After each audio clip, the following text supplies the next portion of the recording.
Hello, আসসালামু আলাইকুম। Welcome to Sharif commerce academy. আজকে অনলাইনে ক্লাস হচ্ছে বিবিএ সেকেন্ড ইয়ার অ্যাকাউন্টিং এবং বিবিএ থার্ড ইয়ার ম্যানেজমেন্ট ডিপার্টমেন্টের ট্যাক্সেশন ইন বাংলাদেশ এই সাবজেক্টের অংশীদারি ফার্মের কর নির্ধারণ চ্যাপ্টারে আজকের লেকচার নাম্বার 2। আজকে আমরা করব প্রবলেম 3, যেটা 2018 সালে অ্যাকাউন্টিং আসছিল। প্রশ্নে বলছে সফি ও সোজা একটি অংশীদারি কারবার, দুজন অংশীদার, তাদের লাভ লোকসান অনুপাত হচ্ছে 3:2। তাহলে 3:2 মানে 5 দ্বারা ভাগ, 3 দ্বারা গুণ, 5 দ্বারা ভাগ কয় দ্বারা গুণ বলো তো দেখি। তিন দ্বারা, দুই হ্যাঁ, দ্বারা, প্রথম জনের ক্ষেত্রে 5 দ্বারা ভাগ 3 দ্বারা গুণ, দ্বিতীয় জনের ক্ষেত্রে 5 দ্বারা ভাগ কয় দ্বারা গুণ, দুই দ্বারা, দুই। 2 দ্বারা। উক্ত ব্যবসায় 2023 সালে 30 জুন তারিখে সমাপ্ত বছরে নিম্ন বর্ণিত তথ্যগুলি দিয়ে আছে।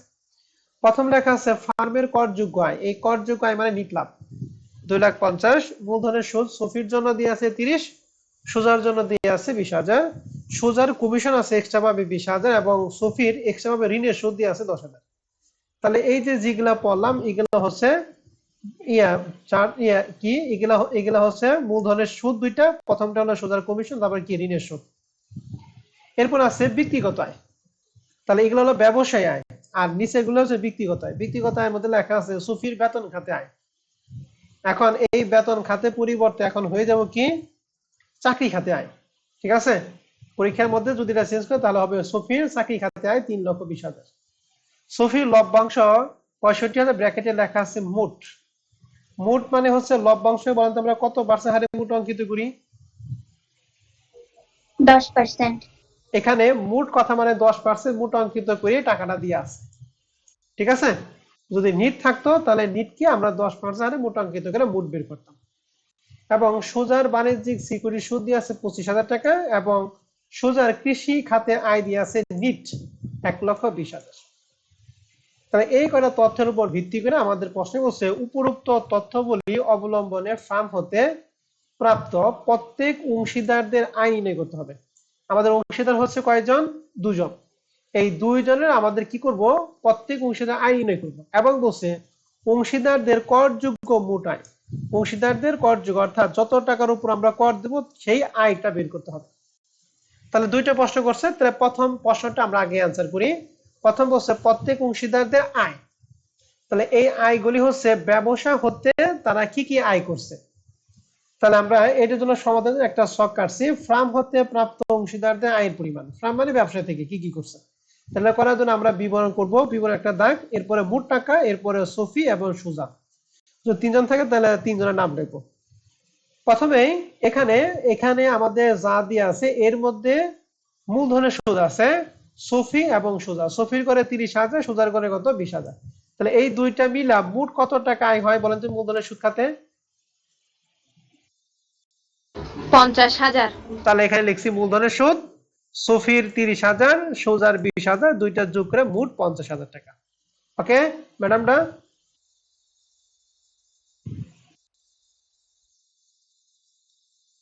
বুঝতে পারছি জি সবাই? স্যার।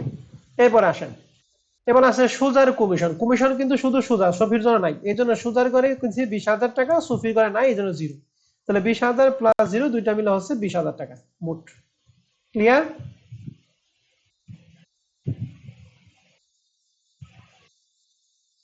এবার আছে জি স্যার। ঋণের সুদ। ঋণের সুদ আছে সফির 10,000। তাহলে সফির করে দিয়েছে 10,000, সুজার জন্য 0। 10 এবং 0 যোগ করে হচ্ছে 10,000 টাকা। তাহলে মূলধনের সুদ, কমিশন এবং ঋণের সুদ সবাই ক্লিয়ার? হ্যাঁ, বুঝতে পারছি। ওকে, এইবার আমাদের দেখবো যে মোট আয় যেহেতু 2,50,000 টাকা হয়েছিল, এই কয়টা আয় যোগ করে আমাদের যা হয়েছে এটা তো আর জানাই। অবশিষ্ট যে আয়টা, এই আয়টা আমরা বন্টন করবো 3 কত 2 তে। তাহলে 50,000 থেকে 30, 20, 10 এবং 20 বাদ দিব। তাহলে এটা মিলে 50 আর এখানে কত 30। তাহলে 50 আর 30 কত 80। তাহলে 2,50,000 থেকে 80,000 বাদ দিলে কত থাকে?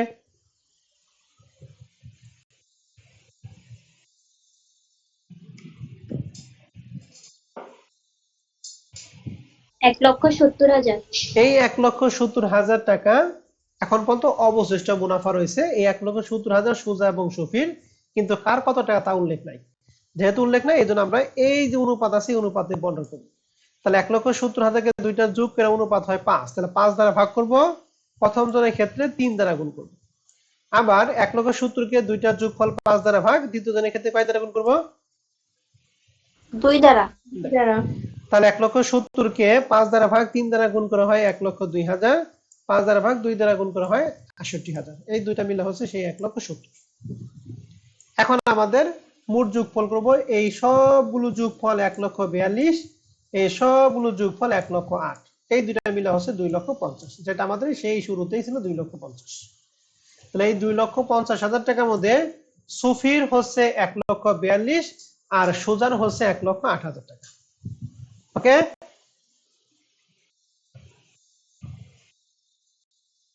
জি স্যার।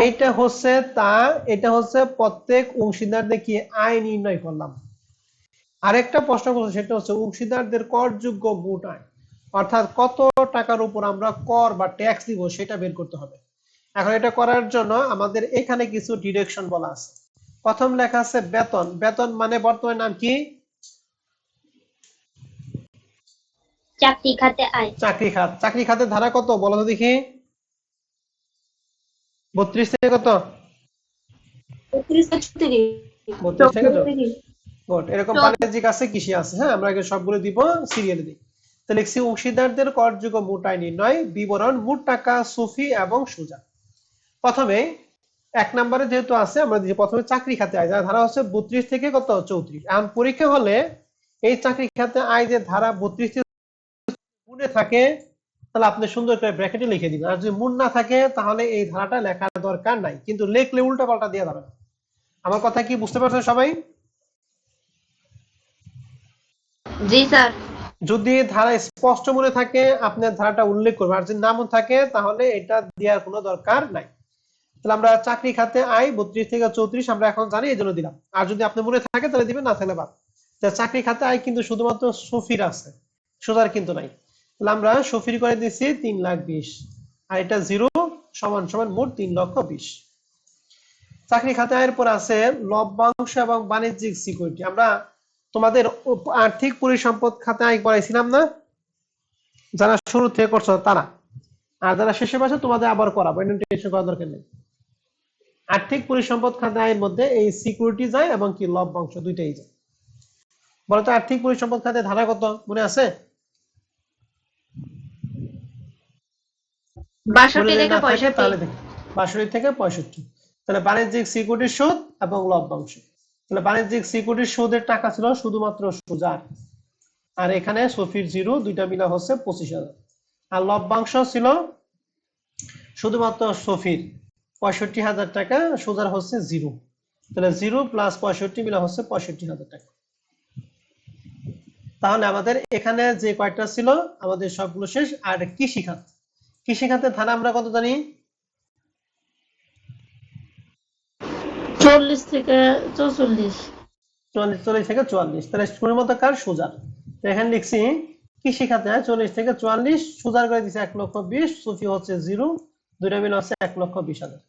আমাদের যে তিনটা আইটেম ছিল তিনটাই শেষ। আর এই যে এখানে 1,42,000 এবং 1,08,000 যে পাইলাম, এটা কোন খাতায় পাইছি বলো দেখি? ফার্ম নাকি অংশীদারের ফার্মের অঙ্কন এটা? তাহলে আমরা ফার্মের খাতায় লিখছি ফার্ম হতে প্রাপ্ত আয়। তাহলে সফির জন্য 1,08,000, আর সোজার টাকার একটু উপরে চলে গেছে 1,08,000। সরি, সফির জন্য 1,42,000 আর সোজার জন্য টাকার একটু উপরে চলে গেছে 1,08,000। এই 1,08,000 এবং 1,42,000 দুটা মিলে হচ্ছে 2,50,000। এই সবগুলো যোগ করে 7,08,000, এই সবগুলো যোগ করে 5,27,000 এবং সবগুলো যোগ করে হচ্ছে 2,53,000। মূলত সফি তার এই 5,27,000 টাকার উপর ট্যাক্স দিবে এবং সুদা দিবে 2,53,000 টাকার উপর।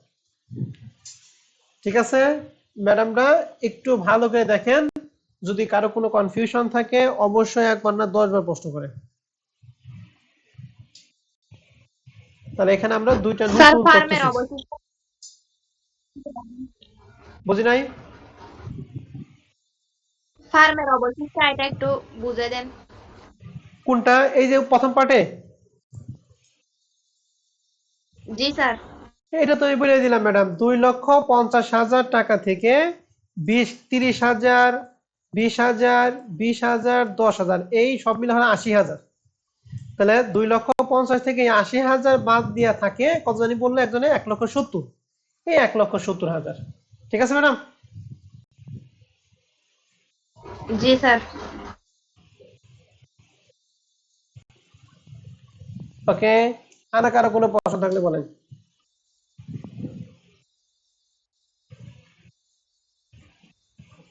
স্যার ফার্ম হতে প্রাপ্ত যে আয়টা যে বের করলেন ওই জায়গায় কি ওই তিনটাই শুধু যাবে নাকি যে মূলধনের ফার্ম সুদ হতে, কমিশন হ্যাঁ, আর এই যে লেখাই আছে ম্যাডাম, ফার্মের করযোগ্য আয় 2,50,000, তাহলে এইটার মধ্যে নিচে যেগুলো যেগুলো সব ফার্মের আয়, আর ব্যক্তিগত আয় মানে নিচে যেগুলো সবগুলো ব্যক্তিগত আয়। তাহলে ফার্মের হতে আয় মানে শুধুমাত্র ফার্মের আয়গুলি দিব। ফার্মের আয় মানে যে আমরা একটুখানি এতদিন যা যা দিলাম, মানে অংশীদারের নামে কমিশন, অংশীদারের ঋণের সুদ, অংশীদারের বেতন, মূলধনের সুদ, এগুলো দিছে না? জি স্যার। কিন্তু বেতন খাতে কি দেওয়া হয়েছে? অংশীদার বেতন খাতে কোন আয় দিছি? অংশীদার কৃষি না। খাতে কোন আয় দিছি?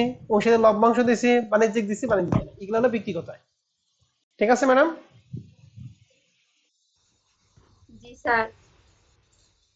ওকে, তাহলে আরো কোনো প্রশ্ন আছে? এই এইটার হুবহু অঙ্ক আছে 3টা। আমি 3টা অঙ্ক আমি তোমাদের বাসায় কাজ দিব, আগে ভালো করে এটা বুঝে নাও।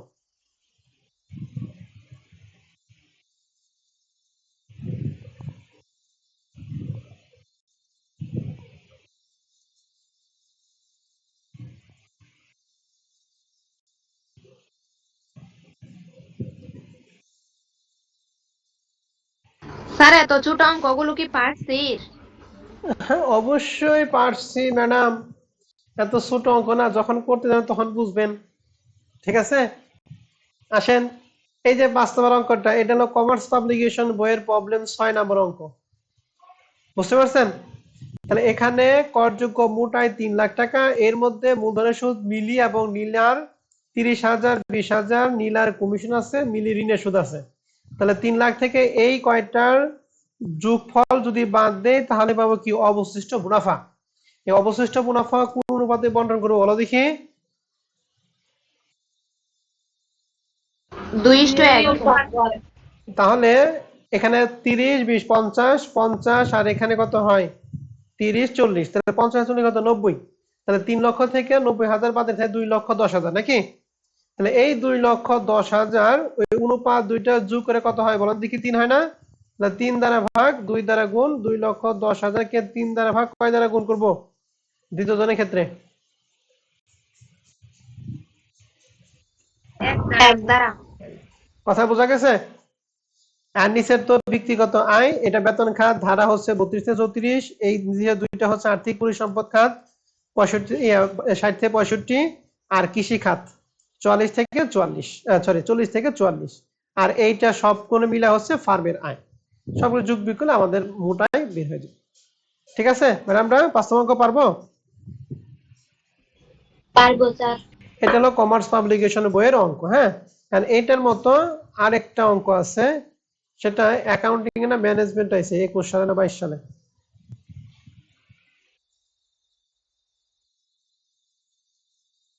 এই যে ম্যানেজমেন্ট আছে 21 সালে। এই অঙ্কটা ম্যানেজমেন্টের জন্য 2023 সালের জন্য 1000% কমন। তোমরা সবাই ম্যানেজমেন্ট ডিপার্টমেন্টে 1000% কমন দিয়ে রাখো।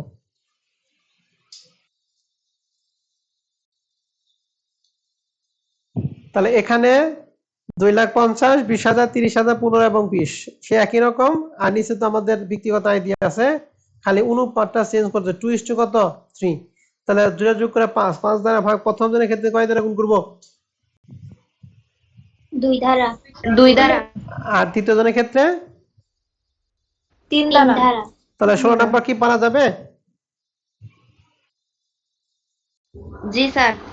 ওকে, তাহলে 16 নাম্বার। আর কত কত জানিয়ে দিলাম?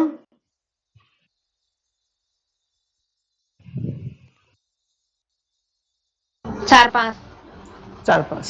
ওকে, আমাদের আরেকটা অঙ্ক আছে, সেটা হচ্ছে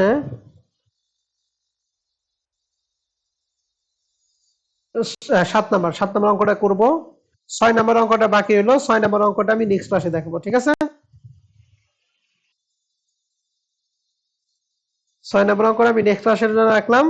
আমি 7 নাম্বার অঙ্ক করাই, যে কারণ 7 নাম্বার অঙ্কের মতো আমাদের দুইটা অঙ্ক আছে, আমি 7 নম্বর করে দেবো, 2টা অঙ্ক আমি তোমাদের বাসায় কাজ দিয়ে দিব। আসেন 7 নম্বর প্রশ্ন আমরা সবাই একটু ভালো করে খেলবো। এটা কিন্তু পার্সিয়াল অঙ্ক 2017 সালে অ্যাকাউন্টিং এসে লেখা আছে রাতুল, টুটুল, রাতুল ও রাহুল একটি অংশীদারি কারবারের সদস্য, তাদের লাভ লোকসান 3:1 ভাগে অনুপাতে ভাগ করে। তাহলে সবটি অনুপাত যোগ করে কত হয়? 6 6। 6 তাহলে প্রথম জনের ক্ষেত্রে 6 দ্বারা ভাগ করবো, আর প্রথম জনের ক্ষেত্রে 3, দ্বিতীয় জনের ক্ষেত্রে 2, আর তৃতীয় জনের ক্ষেত্রে কয় দ্বারা গুণ করবো? 1 ধারা 1 দ্বারা। এবং বলছে 2022-23 আয় বর্ষে নিট লাভ ছিল 3 লক্ষ কত? 50 আমাদের লাভ লোকসান হিসাবে যে নিচের দিকে যে নিট লাভ থাকছে না, ওই নিট লাভ আমাদের প্রশ্নে দিয়ে আছে কত টাকা? 3,50,000 3,50,000। এখন প্রশ্নে একটা ভাবে বলছে রাতুলকে বিক্রয়ের উপর কমিশন দেওয়া হয়, তাহলে এটা রাতুলের কমিশন। রাতুলের কমিশন কি অনুমোদনযোগ্য নাকি অনুমোদনযোগ্য খরচ?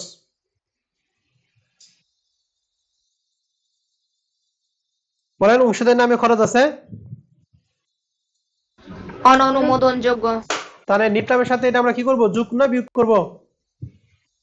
যোগ যোগ করব। যোগ করব। টুটুলকে বেতন দেয় 42, রাহুলকে বাৎসরিক, রাহুলকে বেতন দেয় 45।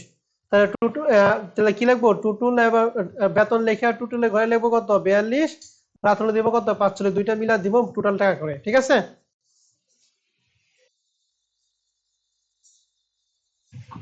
জি স্যার। 3 নাম্বার লেখা আছে টুটুল এবং রাতুল ব্যক্তিগত ব্যাংক ঋণের সুদ নেন। তারা ব্যক্তিগত প্রয়োজনে ঋণ হয়েছে, এই ঋণের সুদটা ব্যবসা খাতে অন্তর্ভুক্ত করে রাখছে। তাহলে আয়কর কর্তৃপক্ষ অনুমোদন দিবে না না? তাহলে প্রথম 3টে হচ্ছে অনুমোদনযোগ্য খরচের মধ্যে আমরা দিব। 4 নম্বর লেখা আছে রাতুলকে অফিস ভাড়া দেওয়া হয়, ভাড়া হচ্ছে ব্যবসা সংক্রান্ত খরচ, ঠিক না? তাহলে ব্যবসা খরচ কার অনুমোদনযোগ্য খরচের মধ্যে আসবে? অনুমোদনযোগ্য খরচের মধ্যে না না। 4 নাম্বারটা বাদ। রাতুলকে কারখানা ভাড়া দেওয়া হয়, ব্যবসা প্রতিষ্ঠানে করতে হলে কারখানা ভাড়া দিতেই হবে, এটা তো অনুমোদনযোগ্য খরচ, এটা কি অনুমোদনযোগ্য মধ্যে আসবে? না আসবে না। আগা খান ফাউন্ডেশনের চাঁদা, যে আগা খান একজন ভদ্রলোক, এই ফাউন্ডেশনের চাঁদা চাঁদা দিছে। আমরা বলছিলাম যে সরকার এই ফান্ডে যত টাকাই দিবে, সরকার বলছে এই ফান্ডে যে যত টাকাই দেয় এটার উপর কোনো ট্যাক্স দিতে হবে না, তবে এটার একটা অনুমোদনযোগ্য কি খরচ।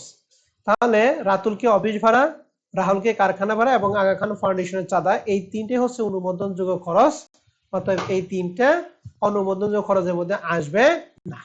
কথা ক্লিয়ার?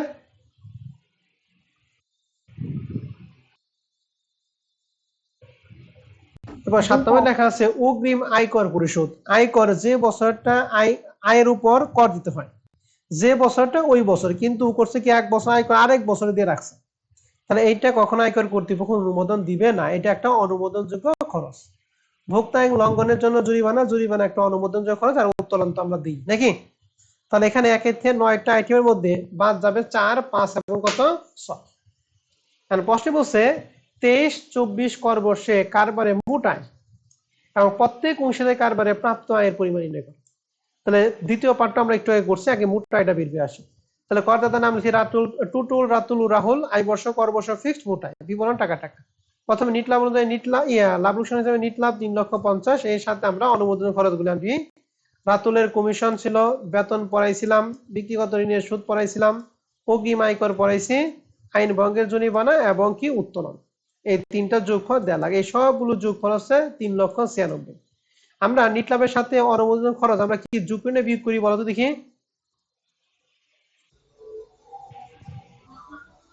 যোগ করি। যোগ করি, তারপরে বিয়োগ করি কি অব্যবসায়ী আয়, বিয়োগ করে ব্যবসা খাত, তারপরে অব্যবসায়ী গুলো আবার পুরোটা কি করে যোগ করি, কিন্তু অব্যবসায়ী গুলো আমাদের প্রশ্নে দেয়া নাই। দ্যাট মিন্স এইটাই হচ্ছে আমাদের কি মোট লাভ বা মোট আয়। কথা বোঝা গেছে?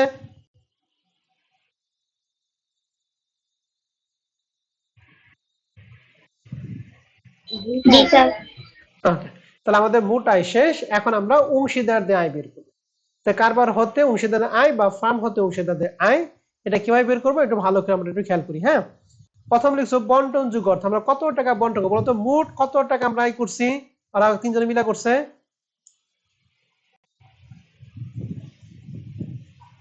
7,46,000। এই 7,46,000 3 জনের, কিন্তু কার কত টাকা, এইটাই হচ্ছে আমাদের এই যে দ্বিতীয় পার্টে বের করতে বলছে যে কার কত টাকা আয় হয়েছে। তাহলে আমরা 7,46,000 বন্ধ করবো 3 জনের মধ্যে। তাহলে লিখছি বন্টন যোগ অর্থ 7,46,000। দাগটা কি? অংশীদার 3 জনের নাম, মোট টাকা এবং অবশিষ্ট বন্টন যোগ অর্থ। এই ঘরটা দিলে হবে, না দিলে কোনো সমস্যা নেই, তবে দিয়া এটাই ভালো। আপনি বুঝতে পারবেন যে কত টাকা আমি বন্টন করলাম আর অবশিষ্ট কত টাকা আছে। তাহলে প্রথমে বন্টন যোগ অর্থ 7,46,000 টাকা, এটা দিয়ে আমি এটা থেকে আমি বন্টন করা শুরু করব। প্রথমেই আমাদের এই যে এখানে যে আয়গুলো আছে এর মধ্যে প্রথম আছে রাতুলের কমিশন।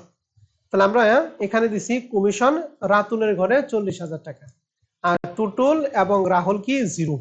তাহলে এই তিনটা যোগ করা হয় 40,000 টাকা। ক্লিয়ার? জি স্যার। এখন 7,46,000 থেকে আমি 40,000 টাকা বন্টন করে ফেলাইছি, আর অবশিষ্ট কত থাকে? 7,06,000 টাকা। বুঝতে পারছি? জি স্যার। ওকে, আমরা কিন্তু বের করতেছি কারবার হতে আয়, মনে রাখেন। তাহলে কমিশন, কমিশনের পরে বেতন আছে, কি আছে বলেন দেখি? বেতন। তাহলে বেতন তো কারবার থেকে পাই নাকি? দিছি বেতন, টোটাল আসলে 42,000 টাকা, রাহুলে আছে 45, আর রাতুলের নাই, এদের রাতুল কি 0। এই তিনটা যোগ করা হয় 87,000 টাকা। এখন 7,06,000 মধ্যে 87,000 টাকা বন্টন করে ফেলাইছি, তাহলে অতিরিক্ত থাকে কত টাকা? 6,19,000 টাকা। বোঝা গেছে?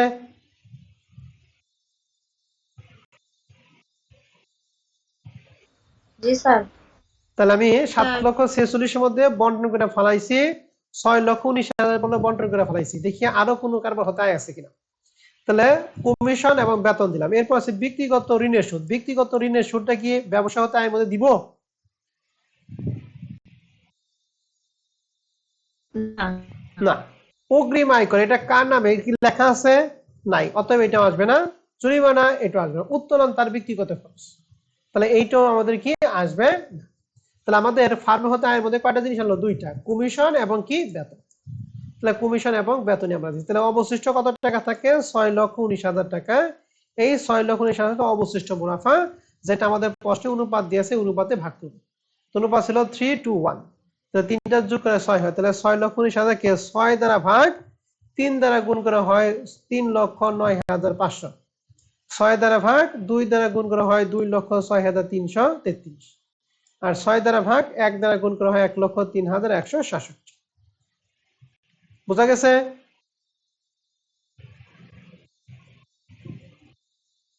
আর এই জি স্যার। তিনটা যোগ করে 6,19,000, আর 6,19,000 থেকে এই 6,19,000 বন্টন করে ফেলাইছি, তাহলে অবশিষ্ট মুনাফা কি 0। তাহলে এই ঘরটা পুরোটা ভ্যানিশ হয়ে গেল, মানে 0 হয়ে গেল। এখন এই মোট টাকা 6,46,000 মধ্যে টোটালের হচ্ছে 3,51,500, রাতুলের 2,46,333, আর রাহুলের হচ্ছে 1,48,167। দেখেন কারবার হতে অংশীদার আয়টা কি আপনারা সবাই বুঝতে পারছেন কিনা?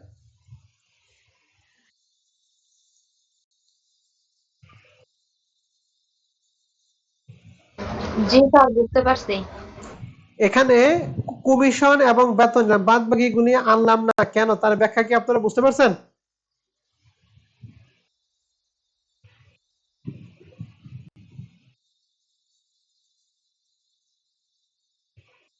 জি স্যার। হ্যাঁ, বুঝতে বের পারছি। করতে বলছে ফান্ড, কিন্তু এগুলো হলো ব্যক্তিগত খরচ, আর এই মাঝখানে দুইটা তো কার তা উল্লেখ নাই, অর্থাৎ মাঝখানে দুইটা আসে না, আর এই প্রথমটা শেষেরটা আসে না ব্যক্তিগত খরচ দেখে। আশা করি আপনারা সবাই ক্লিয়ার।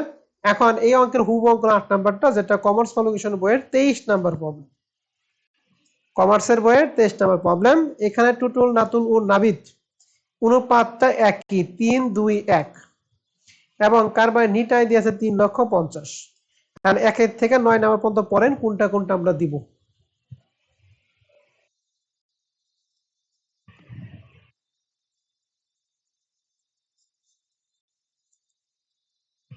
আগে বলেন আসবে না কি কি মোটা নির্ণয় করার ক্ষেত্রে, কোনটা কোনটা আসবে না?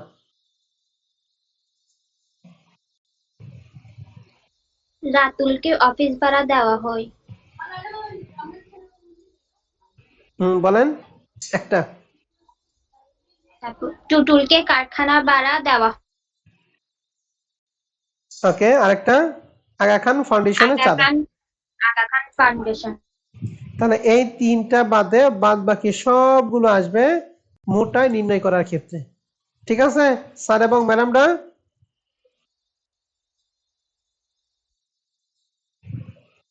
জি স্যার। তাহলে পাবো 8,76,000। এই 8,76,000 টাকা কার কত টাকা সেটা বন্টন করতে বসে দ্বিতীয় পার্টে। তাহলে 8,76,000 থেকে আমাদের ফার্ম হতে আয়ের মধ্যে বলেন তো এখানে কোনটা কোনটা আছে?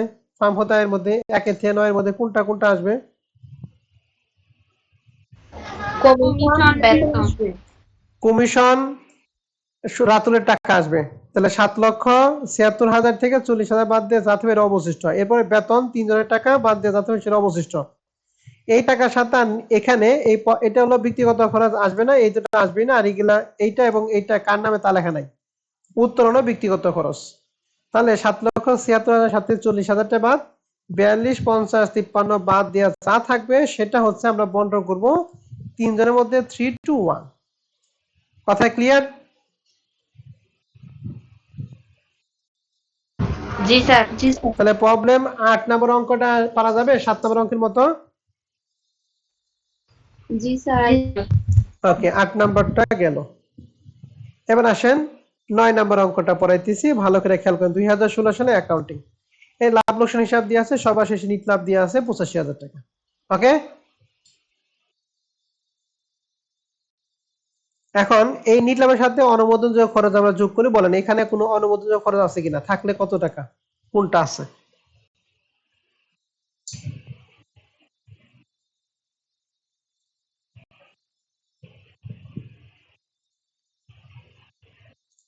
কোনো অনুমোদনযোগ্য খরচ আছে কি না?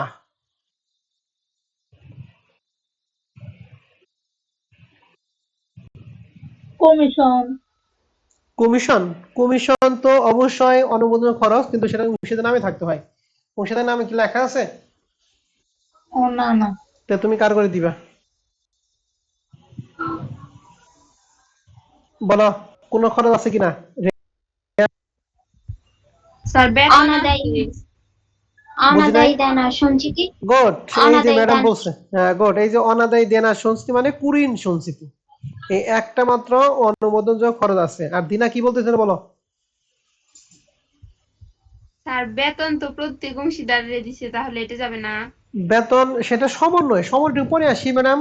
সরাসরি রেয়ামিলের মধ্যে এরকম কোন আইটেম আছে কিনা জি সেটা স্যার। আমরা, তো রেয়ামিলের মধ্যে থেকে আমরা সমন্বয় বাদে রেয়ামিল থেকে পাবো একটা, সেটা কি অনাদায়ী দেনা সঞ্চিতি।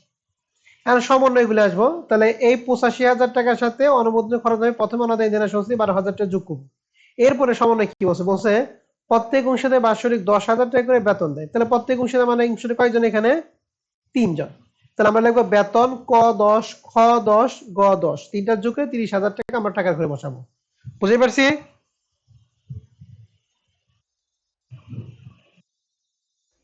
জি স্যার। তাহলে প্রথমে অনাদায়ী দেনা সঞ্চিতি, এরপরে বেতন দিব। তারপর বলছে গৃহের মালিক হিসেবে ক কে প্রদত্ত বাড়ি ভাড়া দিচ্ছে। তাহলে ক এর প্রদত্ত বাড়ি ভাড়া এটা একটা অনুমোদনযোগ্য খরচ। কত বছরে জন্য প্রদত্ত আয়কর 8,000 টাকা ভাড়া ও করের সঙ্গে কি অন্তর্ভুক্ত আছে?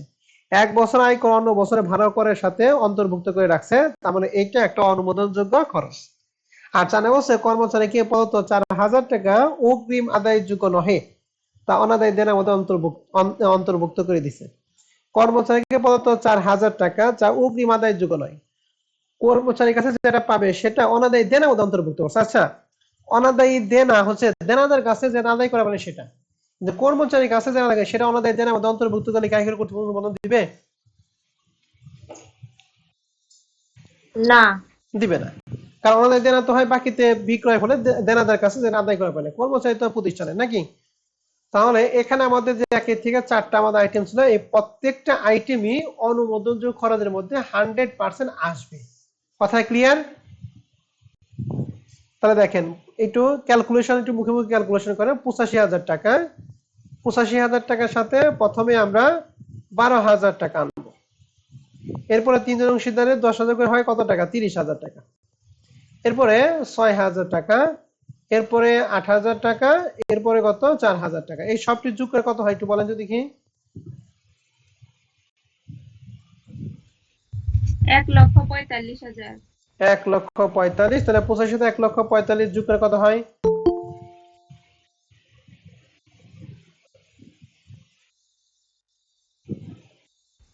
স্যার 85 যোগ করে বলছি সব সহ। ও, সব সহায় বলছো? আচ্ছা এখানে একটা টাকা বের হবে, সেই টাকার সাথে যোগ করে 1,85,000, হ্যাঁ 45, হ্যাঁ।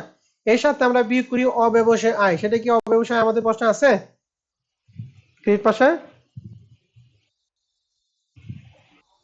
আছে। অবশ্যই আছে। আছে স্যার। সিকিউরিটি সুদ 20,000, লভ্যাংশ 20।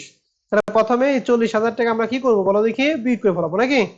তাহলে 40,000 টাকা বাদ দিলে আমাদের হয় 1,05,000, ঠিক আছে না? এরপরে পুনরায় যখন আমরা যোগ করব তখন এই যে সিকিউরিটি সুদ কি করব, সিকিউরিটি সুদকে আমরা কি করি? মোটাকৃত করি। 5%।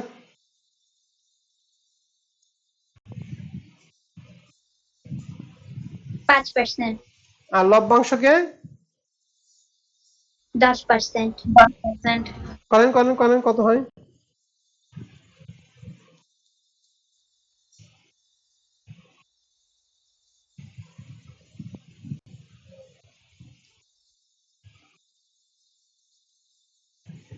তো সিকিউরিটি 5% 95 দ্বারা ভাগ, আর কয় দ্বারা গুণ করব? 5 দ্বারা গুণ করব, হবে 1,000 কত?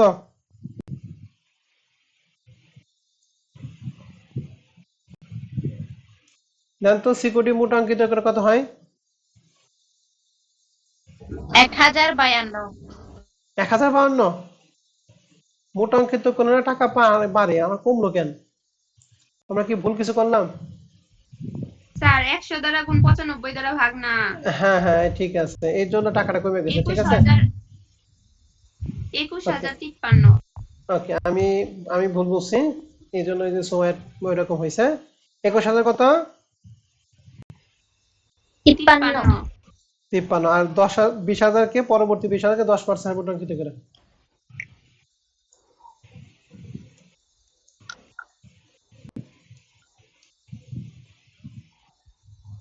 22,222। 22,222।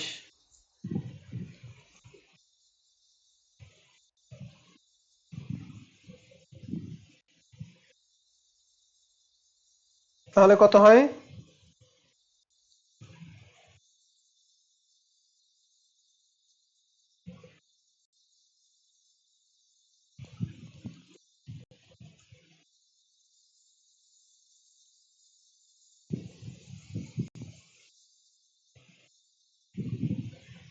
এই দুটো যোগ করে কত হয়? 23,272। বুঝি নাই। 23,272। কি 23,000? 43,275।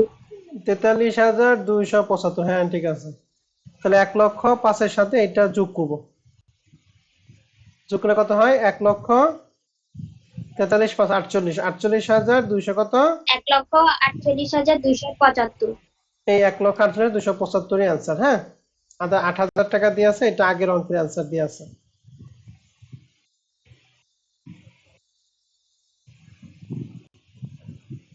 এখন প্রশ্ন হচ্ছে আমাদের মোট আয় বের করতে বলছে, মোট আয় আমরা নির্ণয় করলাম, আর কর দায় বের করতে বলছে। বলো তো দেখি, কর দায় বের করে দেওয়া ন্যূনতম কত টাকা আয় করতে হয়?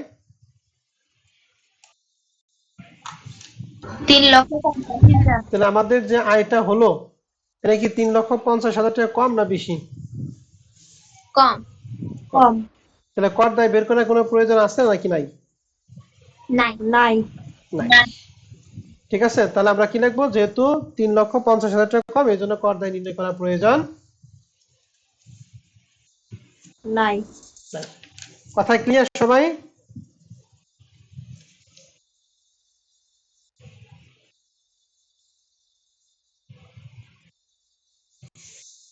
আচ্ছা আমরা একটু আরেকবার একটু যোগ বিয়োগ করি তো, একটু টাকাটা আমরা আরেকবার একটু হিসাব করি। প্রথমে 85,000 টাকা, তাই না? 85,000 টাকা, এরপরে এখানে দিচ্ছি 12,000। 12,000, 3 জনের বেতন মিলা হয় 30,000 টাকা। তারপরে গৃহের মালিক ককে প্রদত্ত 6,000 টাকা, গৃহের মালিক হিসেবে ককে প্রদত্ত বাড়ি ভাড়া দিছে। প্রদত্ত বাড়ি ভাড়া ৬,০০০ টাকা। গত বছরের জন্য প্রদত্ত আয়কর ৮,০০০ টাকা, ভাড়া ও করের মধ্যে করের সংখ্যা অন্তর্ভুক্ত আছে, তাহলে অবশ্যই এটা অনুমোদনযোগ্য খরচ। আর ৪,০০০ টাকা ওনাদের দেনের মধ্যে অন্তর্ভুক্ত আছে। আর গৃহের মালিক হিসেবে ককে প্রদত্ত বাড়ি ভাড়া। ও আচ্ছা আচ্ছা, এই অঙ্কে এই যে এখানে যে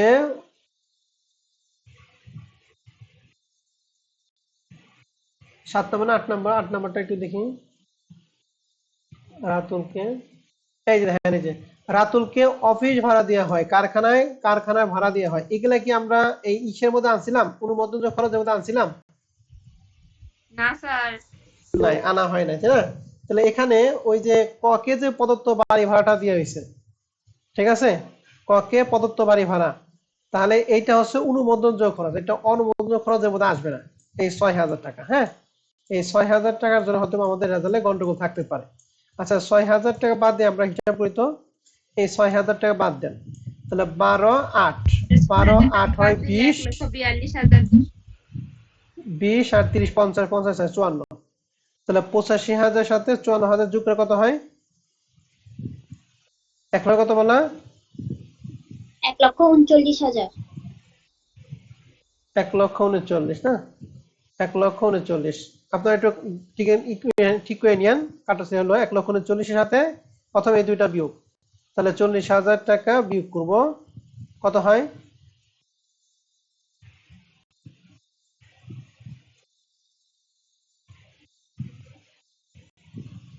৯৯,০০০। ১,৯৯,০০০। এটা নাম হচ্ছে ব্যবসা খাতে আয়, এর সাথে আমরা পরবর্তীতে অব্যবসায়ীগুলি যোগ করবো। এই যে এই দুইটা মিলে আমাদের কত হয়েছে? ৪৩,০০০। তাহলে ৯৯,০০০ সাথে ৪৩,০০০ যোগ করেন তো, এইটা হয় কিনা?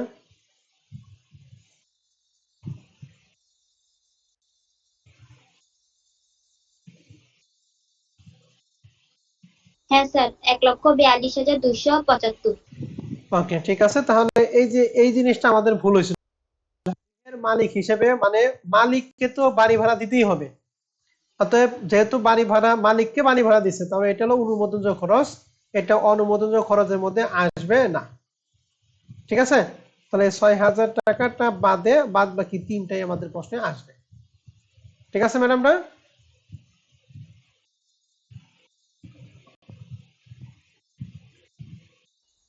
জি স্যার। ওকে, তাহলে পুরো প্রশ্নটা এখানে রইলো, একটু ভালো করে আরেকবার একটু চেক করেন, চেক করার পর আমাকে বলেন যে কার কোনটা সমস্যা।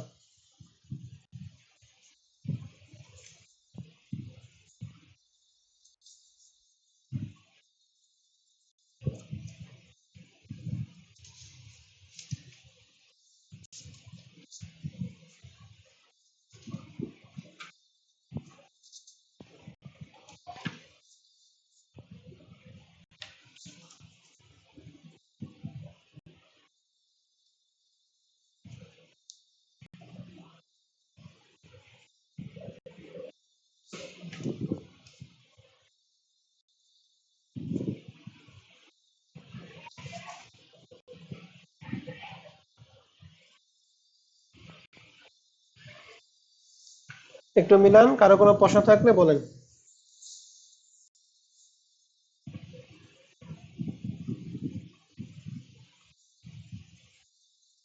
স্যার ২ নাম্বারটা অনুমোদনযোগ্য কেন? লেখা আছে গৃহের মালিক হিসেবে ককে প্রদত্ত বাড়ি ভাড়া। এখন গৃহের মালিক হিসেবে মালিককে তো বাড়ি ভাড়া দিতেই হবে নাকি? মালিককে বাড়ি ভাড়া দিবেন, তাহলে বাড়ি ভাড়া দিতে হবে বা ব্যবসা প্রতিষ্ঠানে ভাড়া দিতে হবে, এটা তো অনুমোদনযোগ্য খরচ, এটা তার অনুমোদনের খরচের মধ্যে আসবে না। আর ১ নাম্বারটা কেন আসবে, সেটা হলো প্রত্যেক অংশীদার বাৎসরিক ১০,০০০ বেতন পায়, ১০,০০০ ব্যক্তিগত আয়, কিন্তু সেটা ব্যবসা খাতের মধ্যে দিছে, এজন্য আসে নাই। গত বছরে প্রদত্ত আয়করের মধ্যে ৮,০০০ টাকা ভাড়া ও করের মধ্যে অন্তর্ভুক্ত করছে, এক বছরটা আরেক বছর ঢুকাইছে, অতএব এটা বাদ। আর ৪ নাম্বারটা একটা খরচ আর একটা খরচের মধ্যে ঢুকে রাখছে, অতএব এইটাও আমাদের অনুমোদনযোগ্য খরচের মধ্যে আসবে।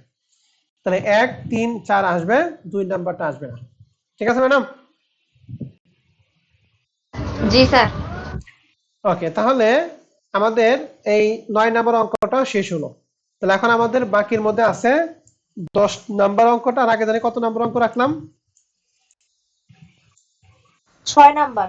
6, 10 এই দুইটা অঙ্ক আমি আপনাদের করাবো। আর দুইটা বাদে তো বাদ বাকি সবই মনে হলো না?